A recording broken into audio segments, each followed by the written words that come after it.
Pag ako umangat sa buhay,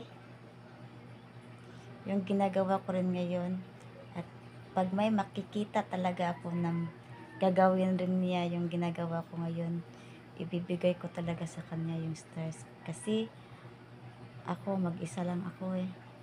Wala kahit isa ka na ka-relatives ko na sumusuporta sa akin. Kaya nagsikap kahit nahihiya na humarap sa camera, nagsikap pa rin kasi hindi to para sa akin tong ginagawa ko. Para to sa mga anak ko kasi mahirap lang po talaga ako. Tsaka para man lang din na hindi naman kasi lahat tayo hindi gagamot dito sa mundo. Lahat tayo mawawala dito sa mundo. Paano kung mawawala tayo tapos wala tayong maiwan sa ating mga anak, 'di ba? Kahit may mga pamilya na sila, kailangan pa rin na may maiwan tayo sa kanila kahit lupa, bahay, o kahit ano. Kasi pag ako talaga umangat, lahat ng anak ko, bibilhan ko talaga ng mga kahayupan. Gusto ko talaga sa mga anak ko yung dinanas ko dati, hindi nila maranasan. Kasi naranasan ko dati na nung maliliit pa yung mga anak ko na walang-wala talaga akong matatakbuhan kasi yung yung yung mga magulang ko, broken family kasi ako. Yung mga magulang ko hiwalay. Yung papa ko, grade 6 pa lang ako, ano na, hindi ko na nakikita.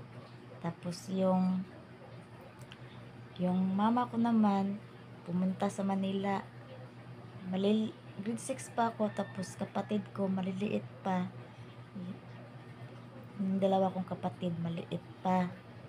Tapos pag nagutom kami dati, tatakbo ako dun sa kamag-anak ko, sa kapatid ng mama ko, hiningi ako ng pan. Tapos nung pinag-aral na ako dun sa kabilang bahay ng iwan ko kung kamag-anak nila mama yun, yun, pag may tutong, binibigyan ko yung kapatid ko kasi sila na lang yung nandun sa dating bahay na pinag-iwanan ng mama namin. Tapos nun, nagpapasalamat ako dahil yung bunso kong kapatid, pinagpaaral ng kamag-anak namin, pero malayo na kamag-anakan. Tapos yung isa kong kapatid, ayun, nagsikap din siya para makakain at may matulugan.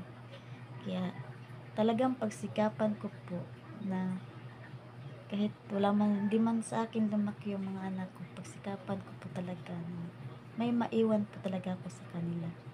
Kaya hanggat kaya pa, magsikap lang po talaga ako. Salamat sa inyo at salamat sa pagpapanood.